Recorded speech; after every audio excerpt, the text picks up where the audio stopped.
Good evening, everyone. Gong hei fat choi. Welcome to Pod Squadron, the show where we talk about the full scope of the Star Wars experience from the movies, TV shows, animation, games, comic books, themed experiences, merchandise, and your art and inspiration from the galaxy far, far away. In today's episode, we're covering a number of things. We're covering Star Wars: The Clone Wars, Second Battle of Geonosis, Season 2, Episodes 5 through 8. And we'll also be doing some other topical topics in the world of Star Wars today. First of all, before we get too deep into everything, follow us on Twitter, Facebook, Instagram, find us on YouTube, like and subscribe, and hit that bell icon so you can know when we have new content. Of course, my name is Andy Lowe. I am the Chinese pirate. I'm a director, storyteller, puppeteer, performer, and fight choreographer. And we have TRACY. Hi, I'm TRACY, also known as Hot Nerd Girl, and I do writing and blogging and other things not related to my day job. And did you say Happy New Year in Chinese? Was that what you said? I did. Happy New Year! And of course, we have LEXI. Hey, everybody, it's LEXI. I'm Feral Geek. I am an event designer and aerialist and performance artist. Yeah.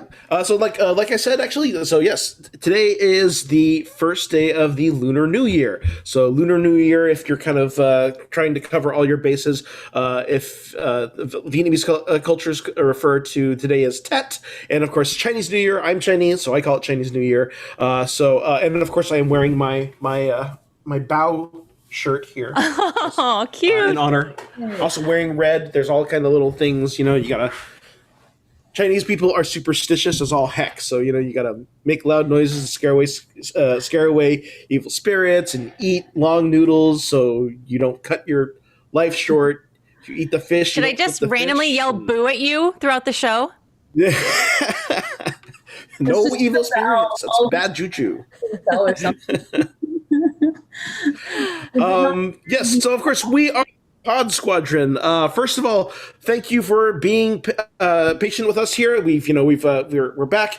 We're doing another show. We're kind of getting into the swing of things. We are on the Geekish network, which hosts us proudly here on twitch.tv/Geekish network. You can find out tons of other content here. We're also going to thank Digital Click Marketing, who are our partners in all of this. And what's new, guys? What's new and happening with you guys? I'm talking about Chinese New Year. What are you excited about for the year 4719? Oh, is that what year it is? 4719? Kind of like that. Yes, because 2020 was such a shit show. I'm okay with leaving that number. Exactly. 4119. Please. Plus, it's more like we're in Star Trek. So there you go. Yeah, I like it better. Not seeing any. What have you been up to, LEXI? I just started studying to get certified as a death doula. A lot of people know about birth doulas, but there are end-of-life doulas, and you help people who are on the way out and their families. It could be anything from like paperwork to helping them set up a memorial service. But that's awesome. Yeah, no, that's important stuff, man.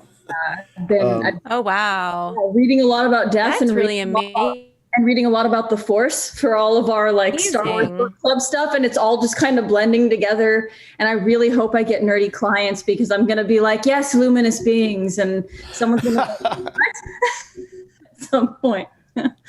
Yeah, no, I mean, honestly, we know it's hard on everyone out there. There's a lot of stuff. There's a lot of loss, honestly. A lot of hard things. It's been almost a year now that we've all been in lockdown. And, we've gotten a little bit of feedback from all of you guys about how much what we're doing here means to just have a little bit of normal in the abnormal as we talk about, spaceships and, space wizards and laser swords. So hopefully we can provide that little bit of solace that comes in the light side of the Force for all of you.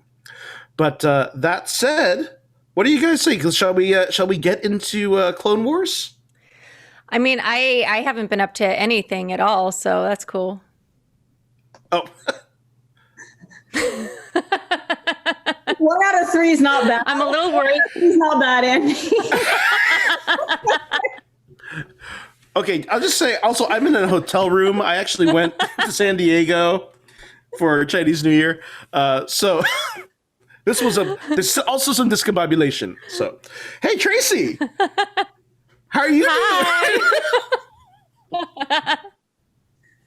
I'm guessing that's where you are on my screen. I don't know if that's accurate to everybody. I mean, really, the most exciting thing that happened to me today was having concrete poured at my house. You're laying a foundation I did of new things for the new year.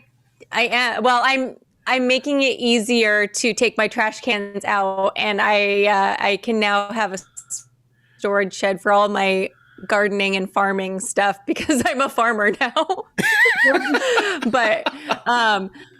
But I did do something because, you know, my goal with my garden is to make it as whimsical as possible. You know, I'm such a fan of fantasy and everything.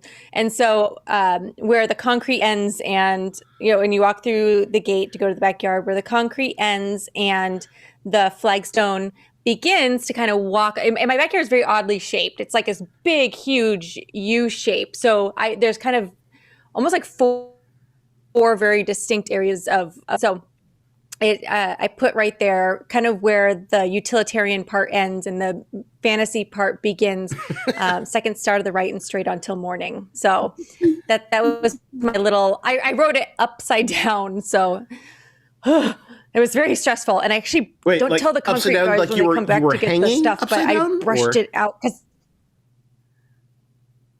No, because it was on the edge, I kind of had to go, I kind of had to write like this, you know, I was like upside down, or I was doing the writing upside down because I wanted you to be able to see it as you walked in the gate, but that was all wet concrete. So I was writing it upside down and kind of trying to do it sideways, but the concrete guys were very specific about how I should do this. And I wrote it in the wrong place, and my OCD was not going to allow me to keep it there. So I took my own broom and sort of brushed it out to redo it. And they're totally going to notice it. And I feel bad. Wait, are you also using the brush of the... Oh, I don't know how that happens. Oh, no, I think once it dries, you won't be able to... It'll just look like a slightly rougher than the brushing that the concrete guys did. Cool. Yeah. No, yeah, I thought that's something you also do so that there's like traction so it doesn't get too slick.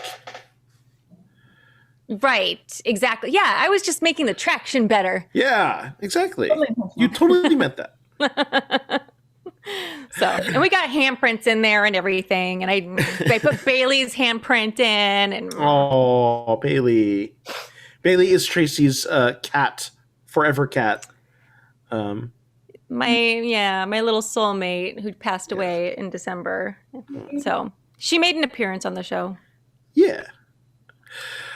On that note, cool.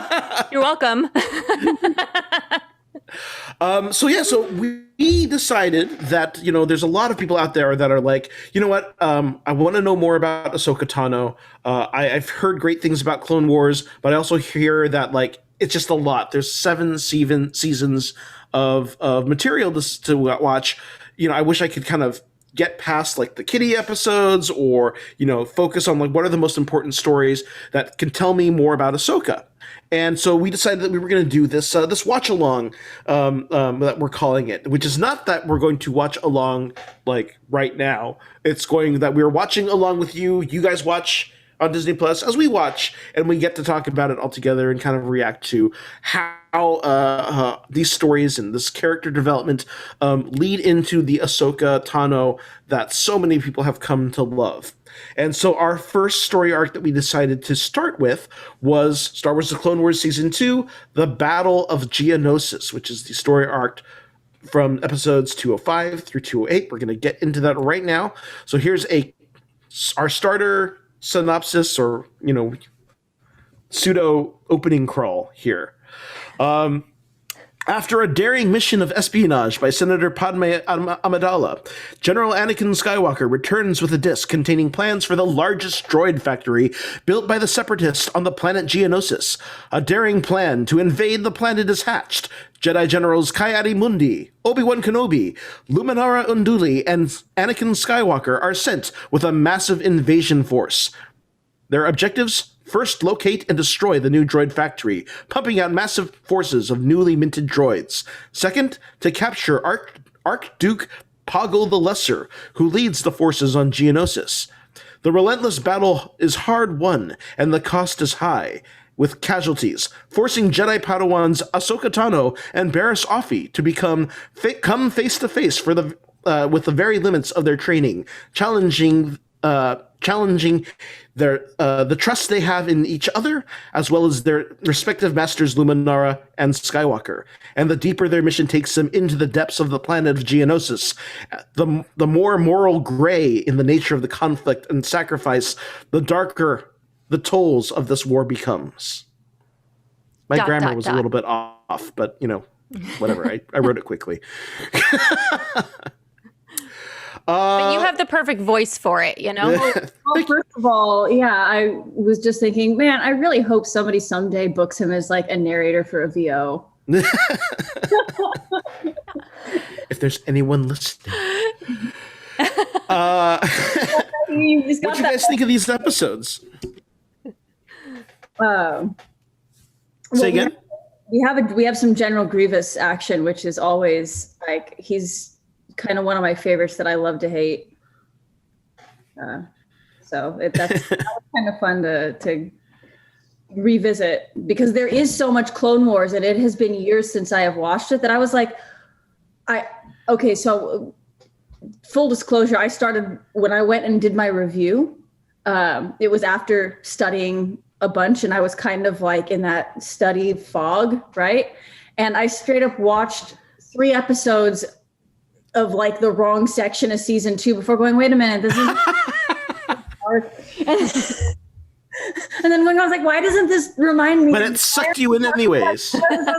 Wait, how slow burn is this? Why aren't we on Geonosis?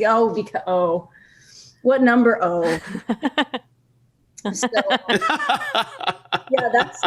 that's where I'm at. And then I was like, we've got General Grievous in here. Fun. Great. Now I'm on the right track. Like, I was like, yeah. Wasn't there General Grievous in this arc? Oh, there was. I'm just watching the wrong. I think he actually comes into play like later in the arc too, actually, or like towards the end of it. Mm-hmm. And like right after too. What did you guys think of this set of episodes? Go ahead. Oh no, I was just saying I feel like I'm kind of the biggest Ahsoka stan of this group, and I feel like watching this arc, I noticed her less than I have any other time, which was hilarious to me. I'm like, oh, okay. It's like this is actually one of the reasons why I chose this arc is in particular. So this is very much a turning point for them, right? Like they had gotten through the first season, they were doing a lot of world building. They were still trying to gauge how adult they could go with the audience. This episode, I think, the first episode where the landing on Point Rain is kind of the first gritty war scene, right? Where we actually see a battle where things don't go well or go the way they plan it to. And there's some real, we know everyone's going to survive, but there's some real threat there as you see this kind of very Apocalypse Now style landing sequence. What were you starting It's the first time where it's the first time where there's an episode where there's an enemy where their Jedi powers don't really work on them. Right. Where they're not just like coming in with the zombie. Yeah. Yeah. They can't just walk in, kick ass, and take names. Mm-hmm. Because they're like so outnumbered. We see that first kind of all of these landing ships kind of come in and just ships just get picked off in the air as they're trying to land these tanks. It's a very. I was talking about the zombie creatures, but. Oh, okay. I was starting from the first episode in the arc. Oh, I'm going ahead. Sorry. It's okay. I was jumping around too. We've already established I can't keep anything in order. At least my internet, I think.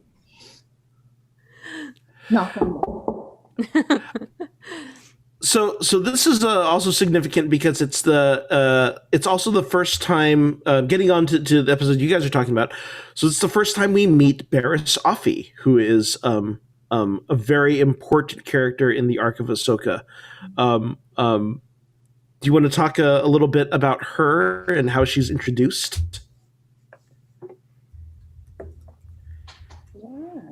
Yeah. Me? Oh, I was gonna say, were we directing that at me? Oh man. Sure, or at whoever has any You look thoughts. like you were looking for notes, so I figured you were getting ready to say something. I was like, let's not start with me because I'd have to go through my notes. Or we can start with your notes. Like what? I will admit. Okay, so I will admit that when.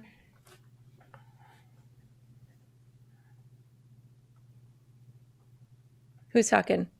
Oh, you are, I thought. Oh, okay.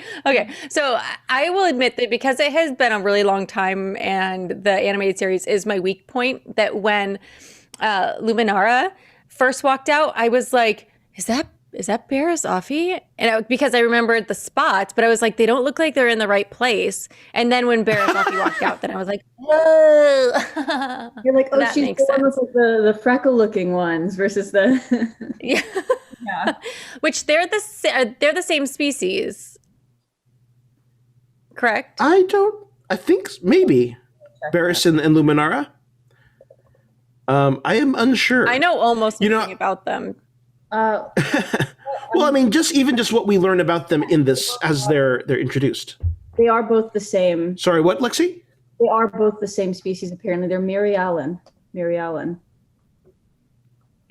Cool. Yeah, I just find it really interesting. Benji moment. he maybe moved on to other projects, but this is his legacy. I'm sure Every time someone frees out, Benja.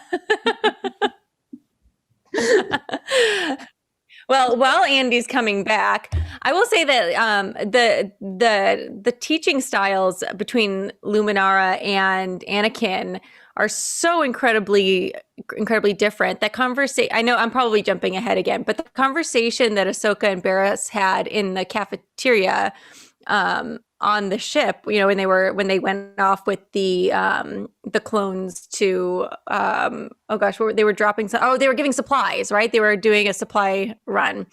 That conversation that they had where Ahsoka is saying Anakin or Master Skywalker has very modern ideas. Was that the word she used? Was it like very modern ideas? I remember if it was modern, but like that was definitely the gist of it. And to me, it was great because you really kind of got a chance to. I feel like the trilogies focus so much on the more unconventional rogue Jedis that it is really great to get some context and see how Anakin stacks up to somebody like Master Luminara. Oh, he's back. Although Luminara, she took off, and I mean, by going on that, we don't need a boy. It's okay.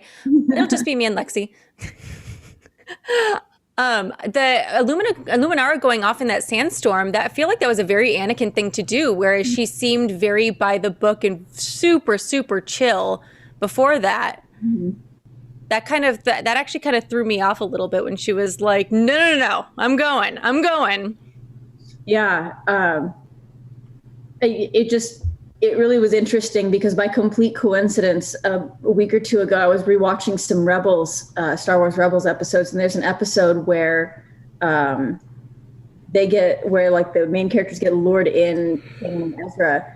They think that they found another Jedi, another Force sensitive Jedi, and it turns out that Master Luminara's mummified remains are still so strong with the Force, and her Force ghost is still so strong to them, that the Empire is using the Master Luminara's corpse or her mummy as bait.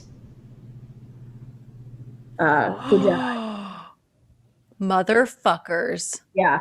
So it's just like really, really interesting because the last time that I saw that character, she was like a Force ghost and a mummy who was being like used against her. Well, I think they ended up blowing up the ship that she was on, and I think like essentially space cremating her. But so she didn't end up luring unwitting Jedi to their death anymore. But yeah, so it was kind of a trip for me to be put back into this and to see that character alive. Yeah, the fun parts of jumping. How crazy would that have been if that was the Force that Grogu felt instead of Anakin? Ooh, I don't even we lost Andy again. Damn hotel. And he was like being lured by a Force ghost. I know. That would have been Andy's in a hotel for Chinese New Year. That would have been a whole different end of that season. Wow. It's not a theory that I heard though, so that would have been a pretty crazy one. Yeah, I didn't hear anybody tossing that fan theory around, which surprises me considering Rebels being what it was. What I miss? We were talking about the contrast like in between Anakin and Luminara, and then I was just saying that, you know, speaking of the fact that like I'm not doing anything in order, I just happened to be watching Rebels the other week, rewatching Rebels, and saw the arc where like and Ezra get lured in by Luminara's mummy.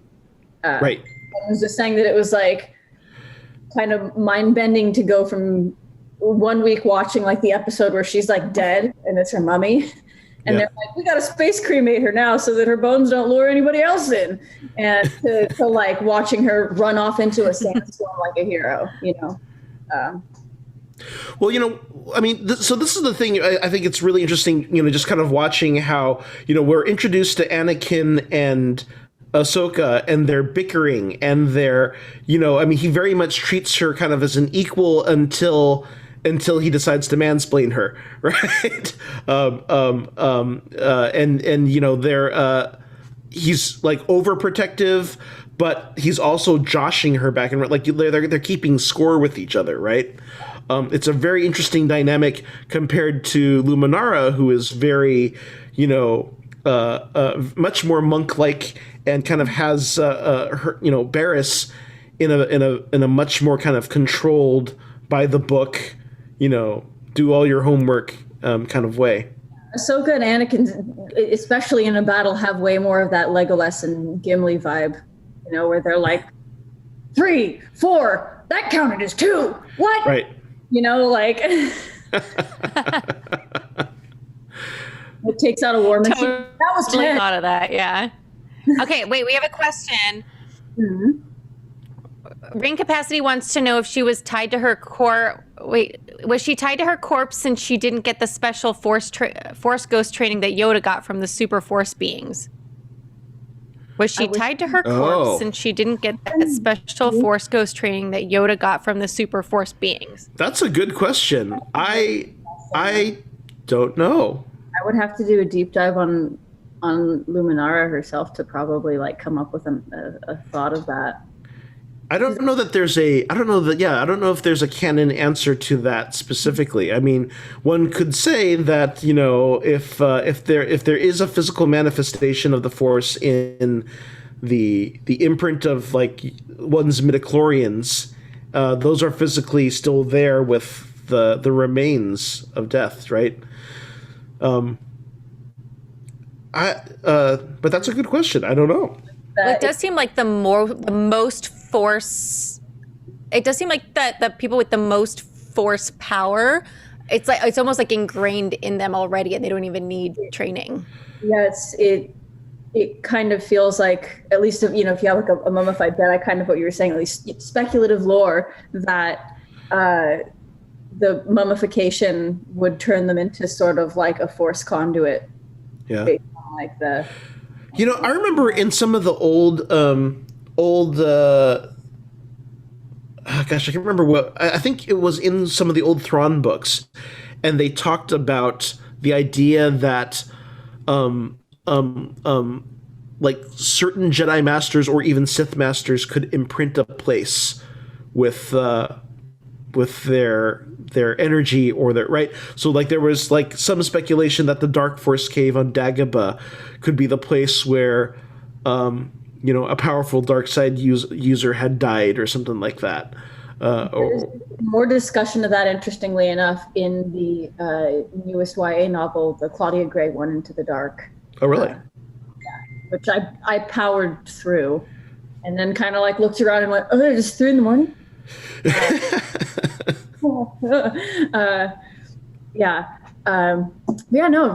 Finished that one. Finished that one too. But that one has a lot of very interesting. She brings up several times that like, yeah, sometimes there can be trees that are very connected to the dark side, and like, I don't know if I just have to go do another deep dive or if I like need to try and get myself to a point where I can like have a conversation with Claudia Gray one day and maybe like, please tell me about Dark Side Groot. I must. Where in the lore did she pull this idea from? What's her concept of it? Because like I really want to know about dark trees. Are they like mean ints? Like I don't know. And now we're getting very off topic because I'm going all the way back to High Republic. Let's chronology is not my strong suit. Whip me into shape tonight, guys. We're getting lots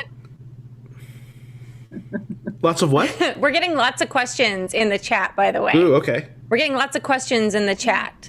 Let's hear them. So, Ring Capacity followed up his question, wanting to know if that meant that she is stronger with the Force than Yoda, Luminari. I think it's pretty much. I think it's pretty much generally considered that Yoda. No one other than Anakin has a higher midichlorian count than Yoda. So she could be very, very high, but I doubt if she's higher than Yoda.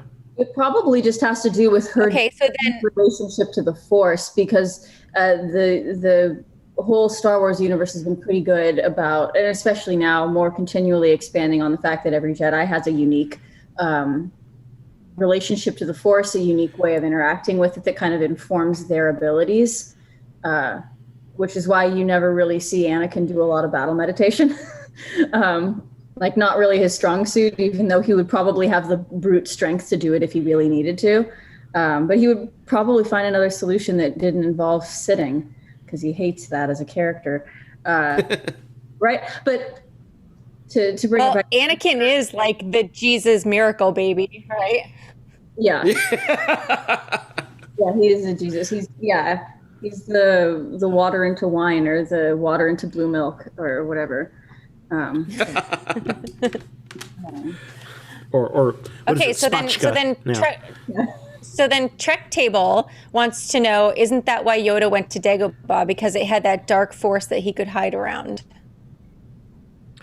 Yeah, so I think there's the trick is that there's canon, and then there's legends, and then there's new stuff. So it's like, yeah, I feel like I remember hearing one book that was saying that he goes to Dagobah specifically to hide because he can sit on a bunch of dark force energy and therefore have his light side force be undetectable. There's also plenty of lore where Jedi temples are built on top of dark side temples, right? So that there's an effort to suppress dark side energies. Like the Coruscant temple, yeah. Yeah, mm-hmm. yeah. I think all of that was just a cover for the fact that it was a swamp and he wanted access to premium frog legs, because that's a new canon. Sorry, Kermit. Species trait. They like eating frogs. I'm just imagining millions of tiny frogs on crutches. Well, it ruins your childhood when you're making me picture Yoda eating Kermit. Like,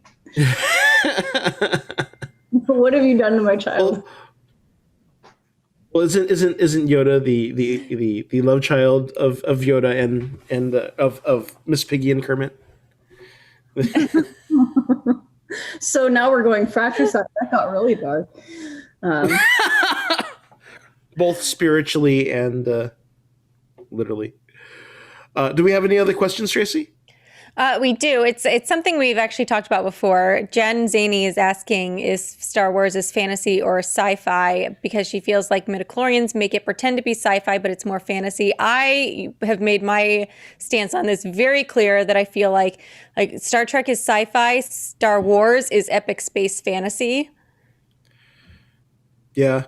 I'm kind of with you on that too, right? I mean, the definition of science fiction is to take a scientific element and elaborate speculatively. But we're definitely in the realm of space wizards. Yeah. So I generally go Star Wars is space opera and fantasy. What do you think, Lexi? I would definitely agree with that, especially because so much more of Star Wars revolves around that hero's journey kind of character development arc, which is really a lot less central to, not that sci-fi can't incorporate that, but that is a lot more characteristic of fantasy.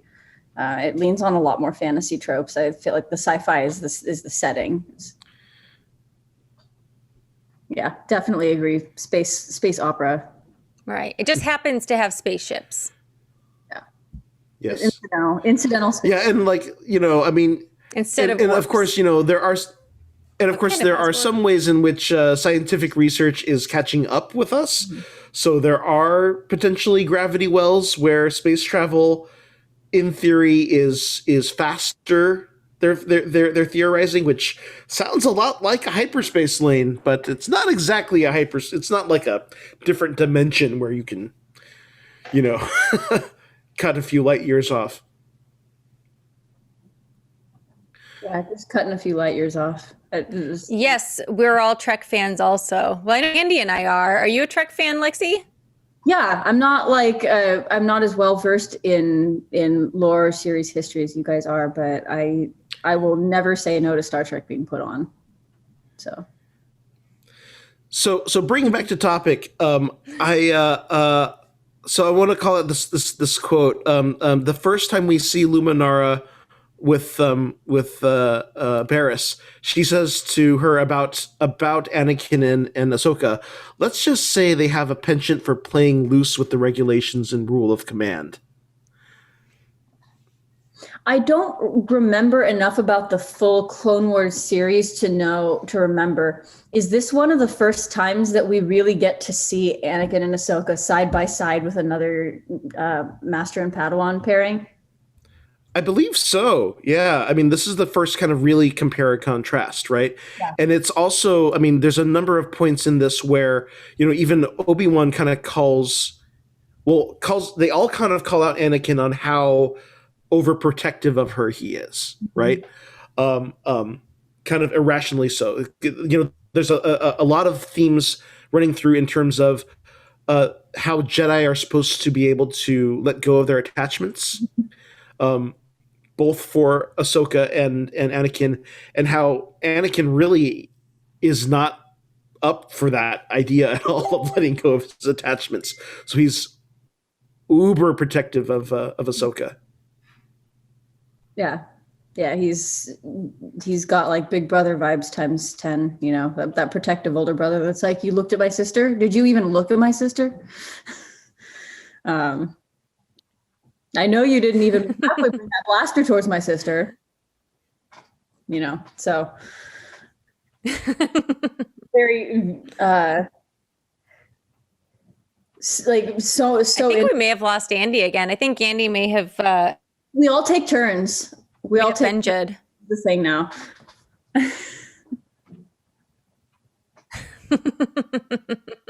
Yeah, it's okay. So somebody actually has a question about Star Trek. Ooh. Well, greeting gluttony. what's your question, Greed and Gluttony? This is not a Star Trek podcast, but I will happily answer your Star Trek question while we're waiting for Andy to come back. Yes. Aw, thank you, Kevin's Crossing. He's been a follower for years. Thank you. Oh, and Scuba Steve has an autographed picture of me in my uniform. Woohoo! That's awesome. Thanks, guys. Oh, you do too. Cool. Aw. Ooh, ring capacity. I'm feeling the love. Vader is Obi's fault. He knew about Amidala and Annie's attachment to Ahsoka and did nothing about it. Yeah, that's super valid. Super valid. On the flip side, though, when you have a Jedi who's got as strong and stubborn of a personality and as much of a propensity to have attachments as Anakin does, and like, let's be real, Anakin is that punk kid that it's like you tell him not to do something and he's going to do it even more. I'm not sure there was anything Obi could have done. Like I'm trying to think of all the things that he could have done. He could have put his foot down and been a hard ass about it and you know, had Ahsoka, you know, recommended that he not have Ahsoka as a pilot. There's a lot of things he could have done to be a lot more iron fisted about trying to cut off Anakin from attachments. And I think that might have tipped Anakin to the dark side almost faster because he would have become resentful. And knowing Anakin, he would not have let that go. So I'm not sure, but I mean, I think that's kind of what makes that arc so good is that was there really anything Obi could have done? He could have tried though. Like, yeah, he could have tried. Well, plus Obi-Wan did not know that he was fighting this battle against, you know, who would become the Emperor, and did not know that he was, you know, dark force sensitive himself. You know, if he had known that he was secretly fighting for control of Anakin's soul, I think he would have approached it differently than he probably did. But I think he was trying to give him freedom to grow and become, his own Jedi in his own right.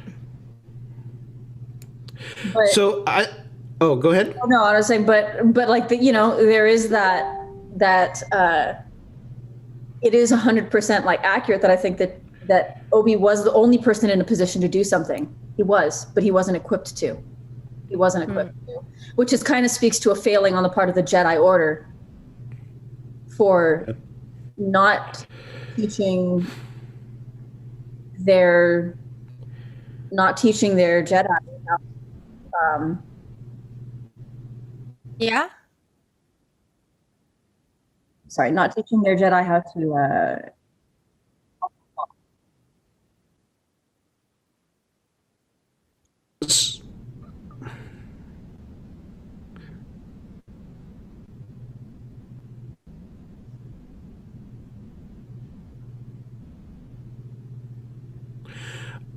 So,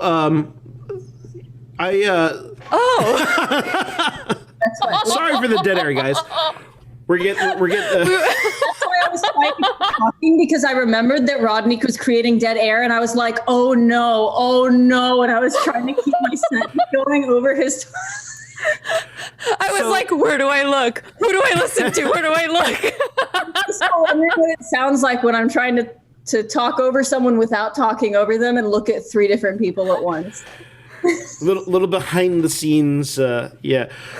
So one of the, I'm going to bring us down to like the last episode, right? So Brain Invaders, which I find really interesting, right? The path that we've gone through is we've seen this kind of gritty war with heavy losses in the landing. We've seen Barriss and Ahsoka and their very different ways of approaching problem solving. Right, like Barriss is almost kind of ready to just kind of give up, and Ahsoka is, kind of infused with this energy of Anakin of not following rules and his problem solving and coming up with new things. And she's also kind of confronted with this reality of how she is living this life that no Padawan has had ever before, in that she is being forged by war. And that last episode, Brain Invaders, the quote that it starts with is, "Attachment is not compassion." And I want to bring light to this set of dialogue. between Ahsoka and Barriss, where she can't sleep. She's having a little bit of PTSD after everything that has happened, and they're on the ship. And she says, I was just thinking about what you said earlier about enjoying the peace while it lasts. As a Jedi, I'm not sure I know how to do that. And Barriss says, well, Master Windu has said, we are the keepers of the peace, not warriors. However, once the war is over, it will be our job to maintain the peace. Ahsoka says, yes, but will we be the keepers of the peace or warriors? What's the difference? Barriss says, I don't have all the answers, Ahsoka, but like you, I'm a learner. What does your master tell you? Anakin, you might find some of his thoughts on the future a bit radical. Really? Why? Radical, that's the word. The word. Okay. We were trying to figure out when you were That was a word. And she says Was to it end the modern? She says to end the scene, let's just say my master will always do what needs to be done. I'm not even sure how peacetime will agree with him. And I love this scene, right? Because it does call into question things that will pay off in season 5, right? This questioning of, are we warrior monks or are we monk warriors? Are we even monks anymore if we're warriors, right? And what does the act of engaging in this war mean for them? The Jedi were never set out to be generals. They were never set out to be, military leaders. They just happen to have the skill set. I think that like they got so used to commanding the clone armies and each having their own battalion, and they kind of they went from being monk warriors to warrior monks. So when Order 66 was initiated, it was such a shock to their system, right? And that was one of the reasons why they were so easily overwhelmed and taken down by their own battalions. It was because they had kind of slipped into that role. Right. Yeah, very, very true. Well, and it also gets and couldn't really get it. You can't just snap out of that, right? Well, and it also gets into this theme of attachments, right? And how they deal with attachments. I love this idea of, I'm not even sure how peacetime will agree with him, referring to Anakin, right? Is that both Anakin and Obi-Wan are basically full-on warriors now. And this is how they process things. These are their trials. To become keepers of the peace as they... Anakin's always had to be...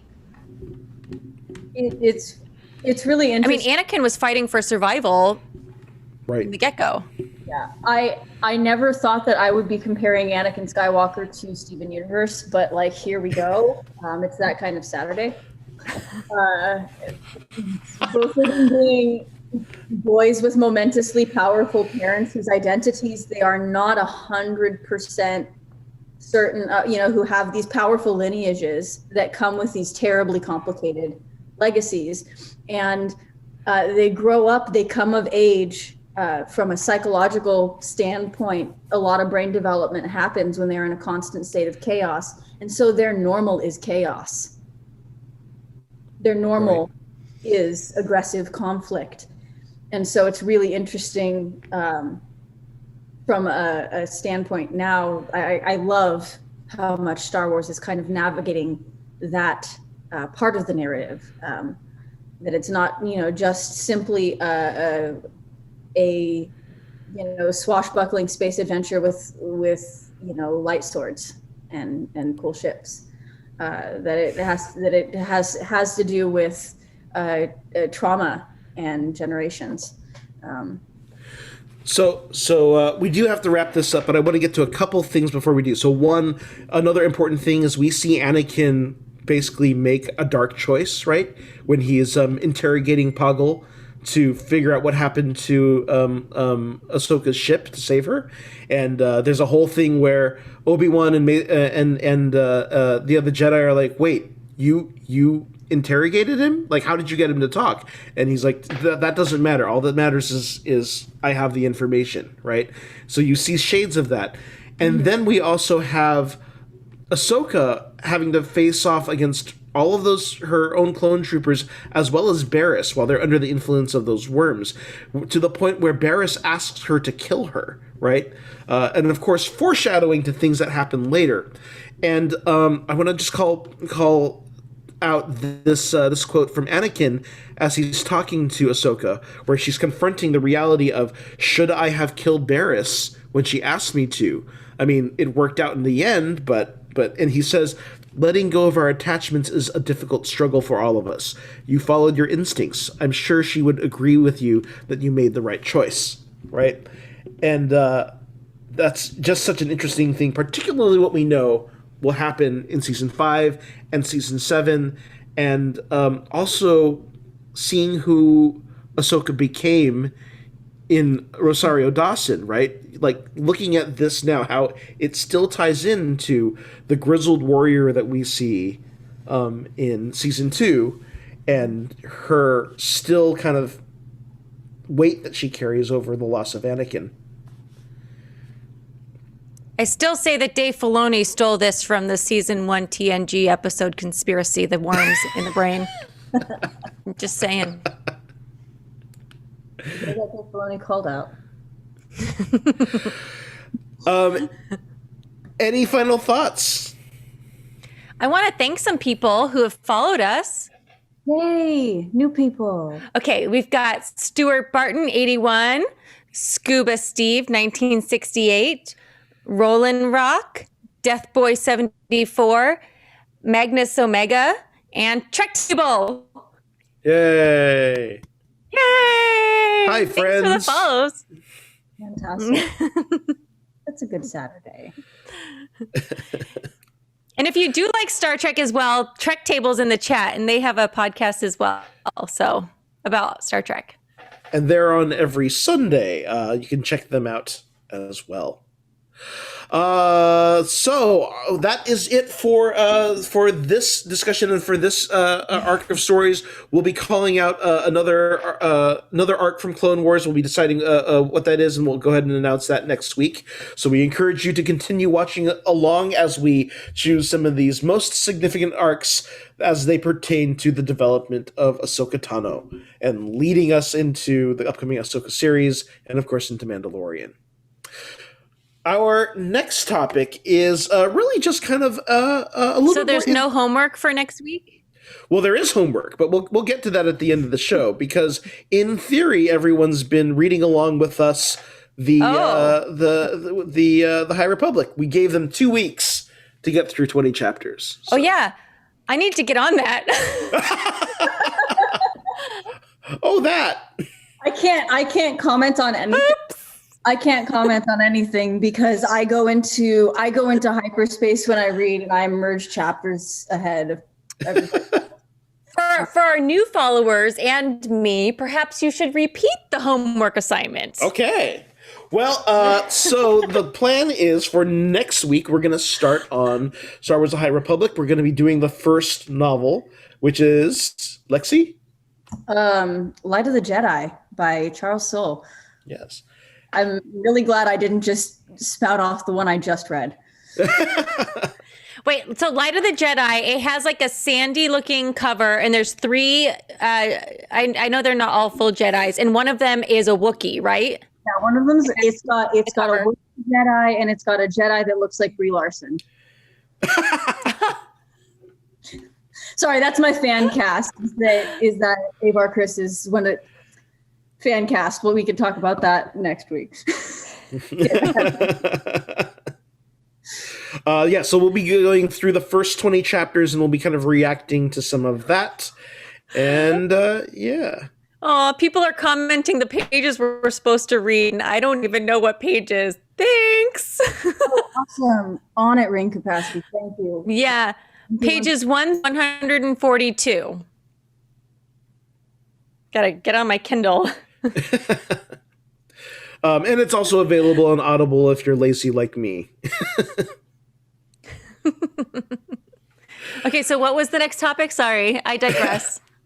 So our next topic, just taking a little bit of time, this is actually kind of reacting to all of you out there who have been reacting to some of our social media posts, and we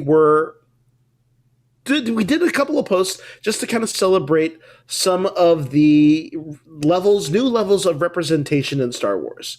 Something I like to kind of call out, or as I do a lot of equity and inclusion work in my own work, is that instead of just using equity, diversity, and inclusion, I use justice, equity, diversity, and inclusion, because it is the Jedi way.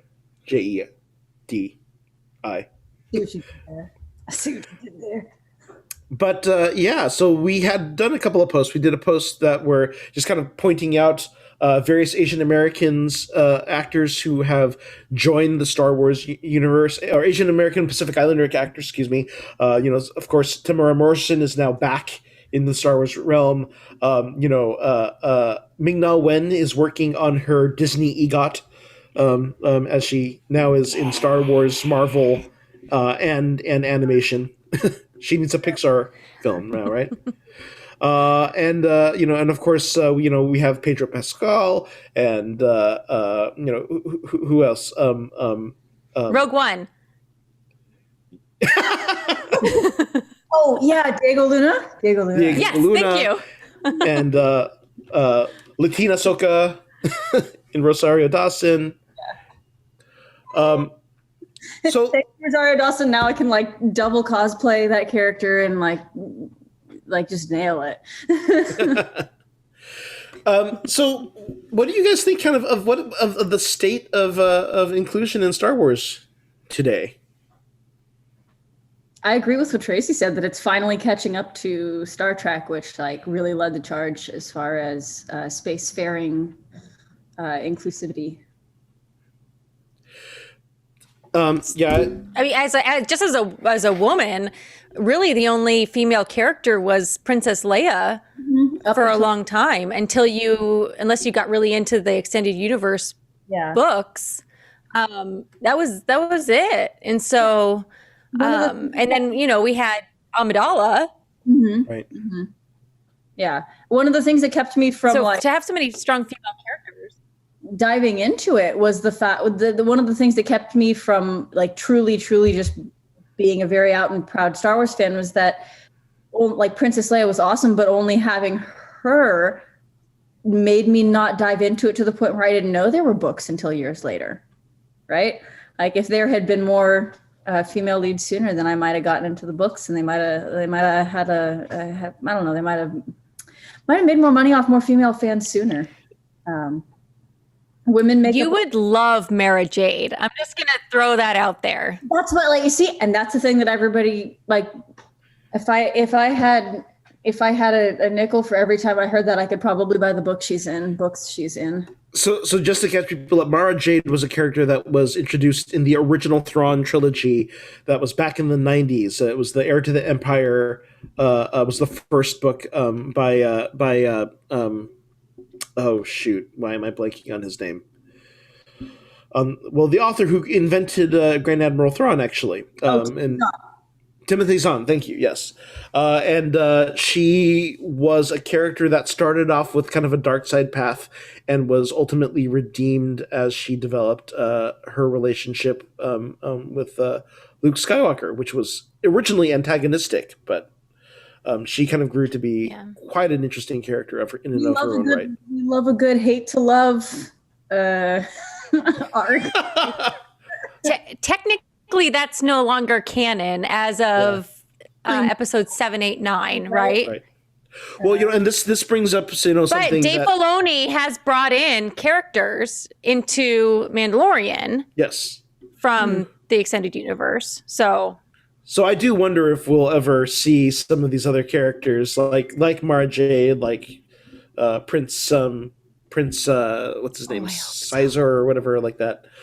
But talking about 7, 8, 9, there has been a lot of hubbub in terms of how characters like Finn and Rose have been basically kind of sidelined. And in fact, John Boyega has been very vocal about kind of where his arc started and where it ended up. I mean, what do you guys kind of think? How, we're living in a kind of reality where we have a lot of good things that are happening in The Mandalorian, but it's still in the shadow of a lot of frustrating or unfortunate things that happened through the sequel trilogy. And of course, as well as, the original films, really, there wasn't a lot of representation to begin with. Not at all. And Paul in the comments is saying there's still not a lot of people of color.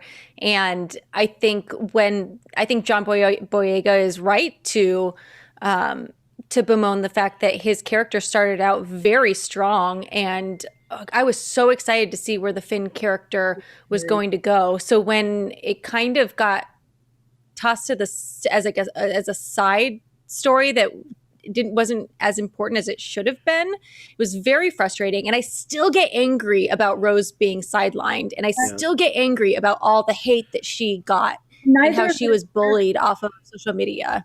Neither of their character arcs were done justice. Neither of the character arcs were done justice. They had they really had the potential to be some like characters with like, I feel like the series gives Lando Calrissian more depth. You know what I mean? Right. Like, they give him more time and more depth, and they really had a chance to turn those characters, or at least Rose, into not the same character archetype, but that same kind of very rich supporting character. And they threw it away. They threw it away, and I think it's a real pity, and it does speak to systemic issues and subconscious biases when a lot of tumultuousness in the production area ends up resulting in actors of color being the first things that are scrapped out of convenience. Yeah. It's also interesting, right? I know I kind of cheered a little bit when Lando shows up in episode 9, right? And it's really kind of the first time we see him since Return of the Jedi, where he blew up the Death Star, right? The second Death Star. But, it is noticeable when you go back and you go, oh, here's Lando Calrissian, and he's in charge of the city, the Cloud City. He's still the only black person in the entire galaxy. There aren't even extras. Like, if they're that rare in the galaxy, like, why is he not being? But this is my joke. One of my main memories. Oh, go ahead. Oh, go ahead.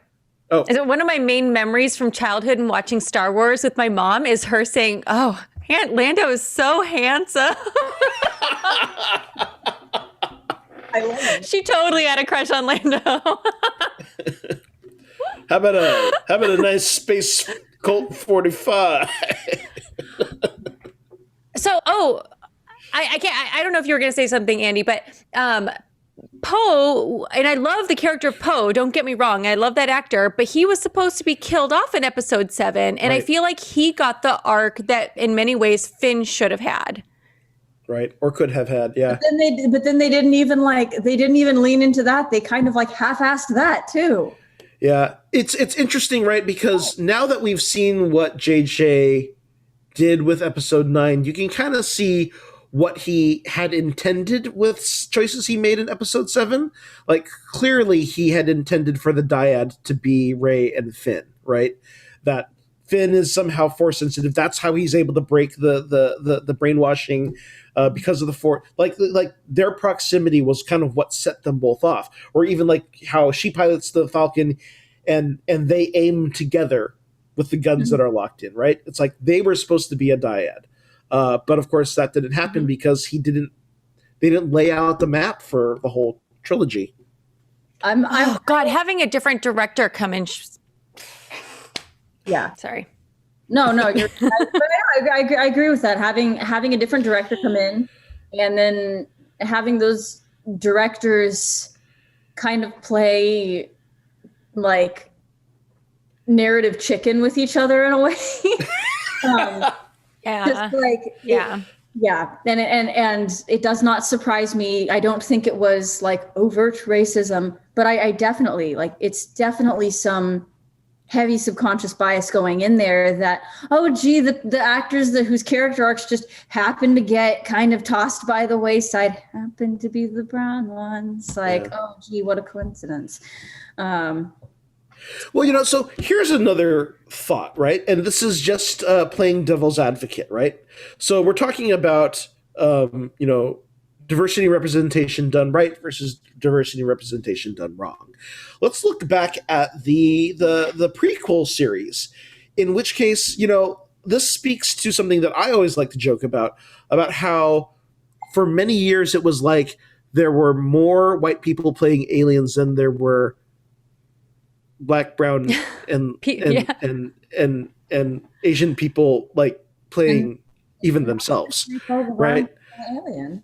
But then we get to the prequels where we have all of these attempts to kind of create a larger world with more aliens and more makeup effects and more digital effects but then you end up with like the Nemoidians who have this accent that wasn't intended to be Asian, but ended up coming out as a full Japanese businessman stereotype. Whether it was intentional or not, that's what happened, right? Oh. Yeah, weren't you telling me that it was supposed to be Scandinavian? Yeah, I think it was some or something. It did not come out. I am Scandinavian. It did not come out Scandinavian. bringing up interesting point. Ring capacities talking about Watto, and right. And it was very interesting because coming from having got my bachelor's in directing, every so often it comes in handy where I think about these kind of tropes that have been included. And they bring up Watto. And even though I've never read anything or even thought about that character and stereotypes, I immediately go, oh God, they're doing a bunch of anti-Semitic things with him, aren't they? Right. I mean, even to the point in episode 3 where he's wearing a little round hat that sort of resembles a yarmulke. It's like, oh, guys, come on. Thank you for bringing that up because it hadn't been on my radar, had not crossed my mind. But thinking back and now coming from a place of analyzing different racial tropes, I went, oh God, that's awful. Kind of like when you watch Jungle Book as a little kid, and then you get older and you look at it and you go, they did not name the orangutan King Louis like Louis Armstrong. Like it's just one of those moments where you're like, who let them do that? But well, and so this is the interesting thing, right? So rhetorical. In storytelling, right? You're trying to do world building. You want it to feel grounded. You want these characters to have a life that kind of lives beyond the page or beyond the screen or whatever like that, right? And oftentimes, what we do is, as storytellers, we pull from reality, right? Like Tolkien created the whole world of Middle Earth, kind of drawing on Scandinavian and Druidic mythology, right? Even Avatar: The Last Airbender is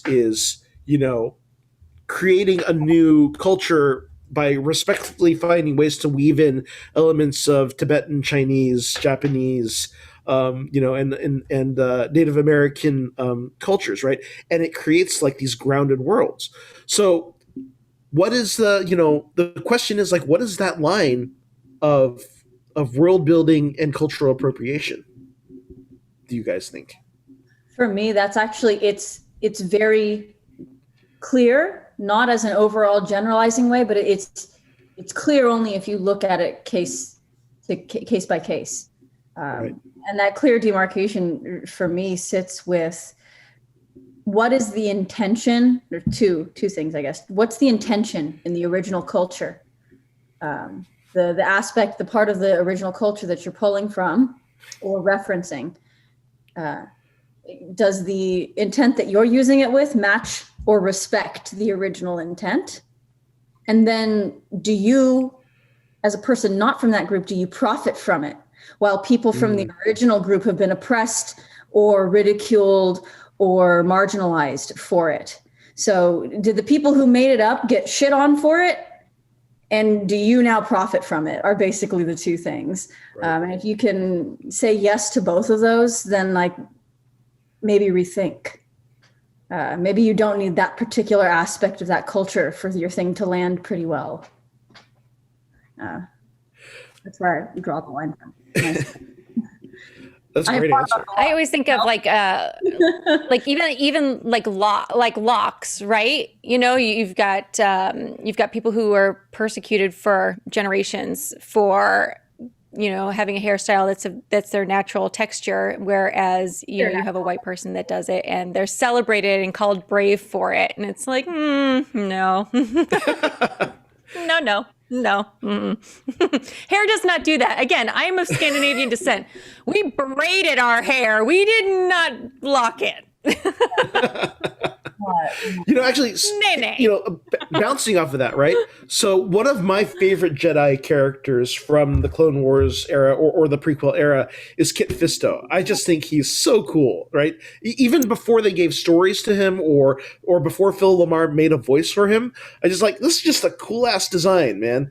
And the interesting thing is that you have a talented voice actor like Phil Lamar who looks at this alien character who has green skin, looks kind of aquatic, and has these tentacles hanging off of his head, that he goes, you know, those look kind of like dreadlocks. You know what? I'm going to do his voice with kind of a Jamaican accent. And suddenly that becomes part of this character. At which point you have to ask, is Kit Fisto positive African-American or Jamaican-American representation, or does this contribute to, you know, racialized body dysmorphic ambiguation? Is it honoring the culture, or is it playing on a stereotype? Yeah, is it just like an arbitrary, that sounds cool, I'm going to do it? Right. I mean, I don't know. That's a good question, right? Because obviously there is no Jamaican like culture infused into Kit Fisto other than, you know, this characterization or this performance, right? And I would say his performance is still very grounded, right? But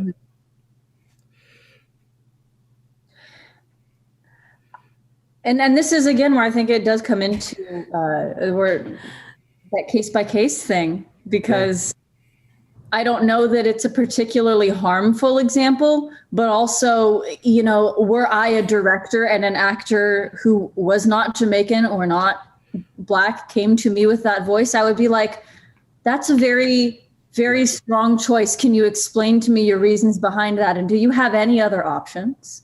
Yeah. You know, but versus Phil Lamar, who's like, you know, looking at this guy and I see his dreads and it reminds me of this Jamaican guy I know, right? And then it becomes real to him, right? Mm-hmm. So that's interesting, where the actor's authenticity in terms of finding a performance is part of it too, right? Oh, absolutely, and that's valid. But then again, like I said, your responsibility as a director then being, can I help my actor find a way into this performance in a way that doesn't create some kind of issue, whether that is, you know, whether that is playing somebody with a disability or playing somebody of a different race or picking an accent. So I have one more devil's advocate question before we got to wrap up. We've only got a couple more minutes, but I want to put this out there. So little known fact trivia. George Lucas's first choice for Obi-Wan Kenobi was Toshiro Mifune, and the studio was not down for it, right? You could have had Toshiro Mifune as Obi-Wan Kenobi.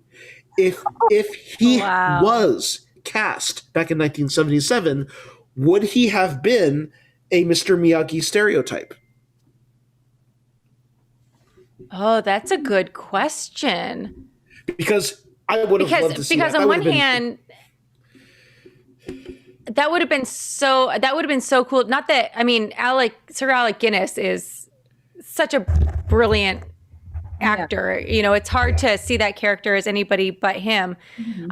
In 1997, or 1977, I would be a little bit more worried about a stereotype. Although they didn't really with Lando, so maybe not. But see, I say that, but then you get like Doctor Strange, where they're changing the character to a Celtic woman. Oh, that's such a good question. I don't know. I feel like you always have to learn from the mistakes that were made, right? You always have to learn so that you can do better. I think there would have been the only way. Stereotypes, but I don't know if that would have overshadowed the awesomeness of having right. Wow, like that would have been so cool. I think I'm going to jump in real quick. This is Rod. Hi, Rodney. This is Rod. You can actually hear me now. So, yeah, you just can hear me. I don't think you'd see me, but yeah, I think knowing that he was such a fan of the Akira Kurosawa movies, and he drew so much inspiration from Star Wars, he probably would have just had Toshiro play one of the characters from like Seven Samurai, or you know what I mean. He would have probably had him play it like that way. So I don't think it would have been. But he did make Episode 1. Yeah, it's true. The prequels are full of those tropes. Yeah. That is true. That is true. So I don't know. That's a great question, though. That's a great question. And it is, the other thing I'm just going to throw into this mix, right, is that it's always the hard thing of being the first, right? There are so many things that are stereotypes only because they bear the weight of being the only one, right? Even I used to get made fun of and beat up as a kid, bullied for Bruce Lee. And Bruce Lee is still a really positive representation. But when this image lives in isolation, it becomes a stereotype by force of the reality. So yeah, good discussion. So I'm hearing one just thing I will date it with POC, and I'm happy with that. One thing I will say about George Lucas is I feel like he wants to honor cultures. I think he doesn't always know how, and I think that he would have done very well talking to people. And I don't know that he did. He could have, I don't know. But I feel like just based on the characters he introduced, he probably didn't. And that's something that anybody who's directing something that is not that is not their culture should be at least communicating with people in that culture to make sure that they're not fucking it up. And it kind of goes back to, and that brings up a good point too, is if he did cast Toshiro Mifune, I think Toshiro Mifune would be such a voice to George, and he would say, no, that's stereotypical, right? He would have pushed back. That's a good point. Right, because he had the pedigree to basically stand his ground for that. Whereas like somebody like Javed Best, or Ahmed Best, like some of these characters, those people, those are like, they can't say no to George Lucas, right? But I think somebody of Toshiro Mifune's stature could have said no to George Lucas and said, no, that's not right. So I think what you're saying is very true, Tracy. Yeah. Speculative AU where Toshiro Mifune was our Obi-Wan, who would be playing young Obi-Wan instead of. Ooh. Gosh. So much food for thought. Right? Like that just into my head. I went, wait. I will say though, it is 9:14, so I think we should remember this question. Oh yeah. And if you have an idea, we'll have an episode about diversity. If you have an idea of who you would want to see playing young Obi-Wan Kenobi Toshiro Mifune, drop it in the chat or send it to email. We're going to wrap this up for the day. It's 9:15. Wait, we have a couple more followers. Okay, we have more followers. Let's look at that. Followers. Kevin's Crossing. He's been making some good comments. I've been watching your comments, Kevin's Crossing. I like them. And Sorry, we didn't get to him. Dimitri, who said, he was pretty much agreeing with us. He's saying stuff that agrees with us. We like. Okay, and then Dimitri, who said 2021, is also another follower. Follower. Thank you. Yeah, so once again, we are the Pod Squadron. Once again, next week we are going to cover the High Republic. We're going to start the High Republic Book Club. So read along with us on February 20th. We'll be covering The Light of the Jedi by Charles Soule, chapters 1 through 20. We'll announce the next round of the Essential Ahsoka watch list from Clone Wars for you to watch along with us, and we'll talk about it on February 27th. We'll also be, we want to hear from you. We want to hear more about your Star Wars creations. If you're a cosplayer, if you make fan films, if you build droids, models, you sell stuff on eBay, show us your Star Wars stuff, and we will check you out and share it with everyone on our whole community. Thank you for joining us tonight. We're here on the Geekish Network every Saturday night at 8 o'clock. Check the schedule for all the other great shows throughout the week right here on the channel. In fact, I will be on the Pangeekery Show podcast this coming Monday at 8 o'clock p.m. We will be talking about His Dark Materials Season 2, Episode 5 through 7, because it was a short season because they had the shutdown shooting during COVID. And we'll also cover WandaVision episodes 5 and 6. And I'm going to guest host. And Tracy's going to guest host. So it'll be like... WandaVision is a show that just keeps making me go, wait, what? And like rewinding it for a minute. And like, I saw that, but I need to see that again. Yeah, so good. So good. I have so many opinions on this show. Definitely tune in, guys. So tune in back here, Geekish Network, 8 o'clock on Monday. I am the Chinese Pirate. You can find me at ChinesePirate _ on all platforms. And Tracy. Happy New Year, Andy.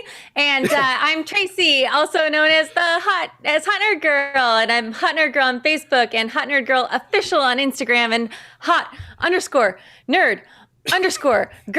on Twitter. on one of the things. And LEXI. That other one. All right. Don't try and find me yet. Oh no, I'm soon. You'll find her soon. We'll find me soon. I'm doing some rebranding.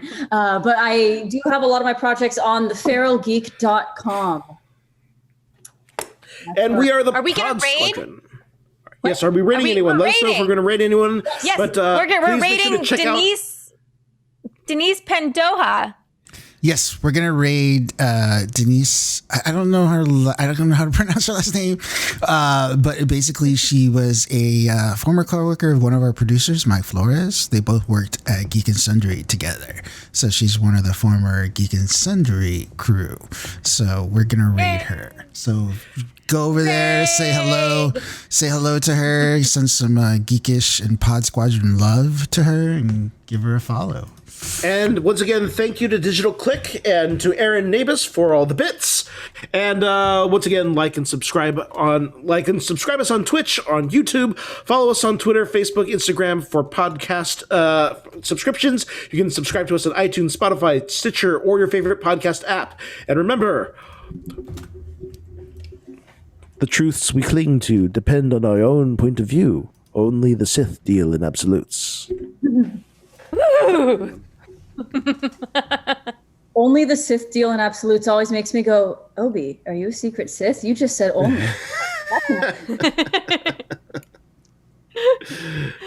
Good night, everyone. Good night. I have to pee. Go pee. Go. And you had already gone over, right? Yeah. Wait, did people hear that? They heard that okay. part. They heard that part. They heard the pee part? Yeah, they heard the pee part.